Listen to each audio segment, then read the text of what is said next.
मैं फ़ोटोग्राफी का ज़बरदस्त शौकीन हूँ। इसलिए कॉलेज पूरा होने के बाद मैंने फ़ोटोग्राफी को ही अपना मुख्य पेशा चुन लिया। शादी, जन्मदिन, प्री वेडिंग शूट जैसे कॉन्ट्रैक्ट तो मैं लेता ही था, लेकिन मेरे दोस्त के साथ अलग अलग जगहों पर जाकर विभिन्न थीम्स पर फ़ोटोशूट करना मुझे बहुत पसंद था, क्योंकि तभी मुझे नए नए प्रयोग करने का मौका मिलता था। लेकिन एक रात का फ़ोटोशूट मेरे जीवन का सबसे डरावना अनुभव बन जाएगा, यह मैंने कभी सोचा नहीं था। उस रात हमने कुछ धमाकेदार करने का फैसला किया था। एक डरावनी थीम्स पर फ़ोटोशूट। हमने तय किया कि गांव के बाहर एक पुराने बंद पड़े पुल पर जाकर फ़ोटोशूट करेंगे। वह पुल सालों से इस्तेमाल में नहीं था। इसके पीछे का कारण भी था। कुछ लोग कहते थे कि कई साल पहले उस पुल के नीचे एक औरत डूबकर मर गई थी और उसी की आत्मा अभी वहाँ भटकती है। लेकिन हमने इस पर ज़रा भी यकीन नहीं किया।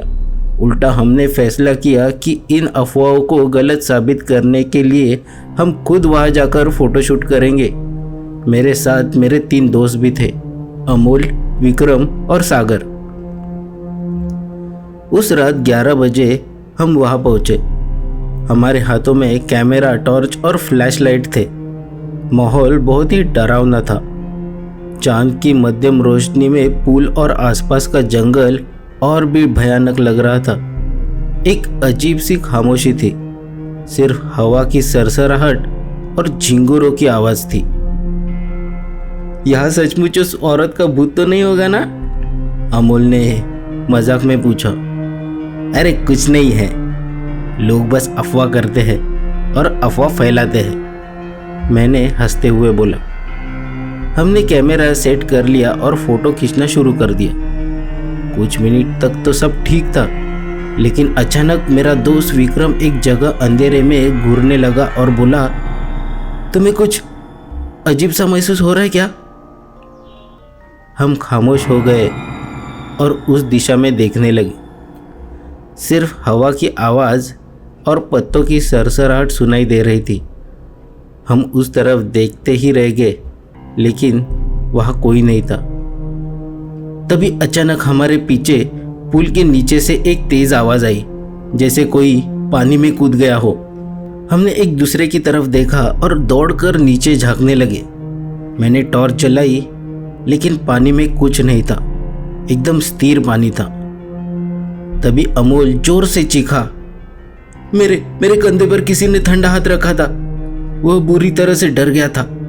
उसका चेहरा पीला पड़ गया था। मैं झूठ नहीं बोल रहा हूँ दोस्तों, सचमुच किसी ने मेरे कंधे पर हाथ रखा था, वह कांपते हुए बोला। हमने धड़कते दिल से एक दूसरे की तरफ देखा। अब हमें यकीन होने लगा था कि हमारे साथ कोई और भी है। अमोल ने कहा कि हमने जो फोटो खींचे उन्हें चेक करते हैं।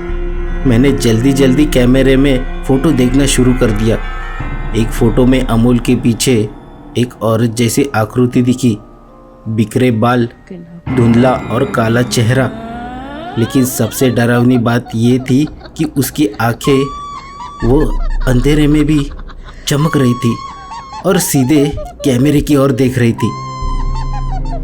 ये क्या है दोस्तों? मैं कांपते हुए बोला।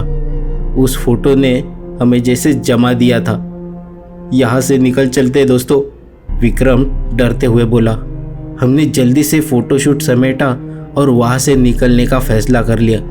लेकिन जाते वक्त पुल के दूसरे ओर पर कोई खड़ा था। हमने तेजी से अपने बाइक स्टार्ट किए और गांव की ओर पूरी रफ्तार से भागे। गांव पहुंचकर हमने धड़कते दिल से फिर से फोटो चेक किए। आखिरी फोटो में वह औरत पुल के दूसरे ओर पर खड़ी नहीं थी, बल्कि ठीक हमारे पीछे खड़ी थी। उस रात के बाद हमने फिर कभी रात को फोटोशूट करने का सोचा भी नहीं और उस पुल के पास जाने का नाम तक नहीं लिया।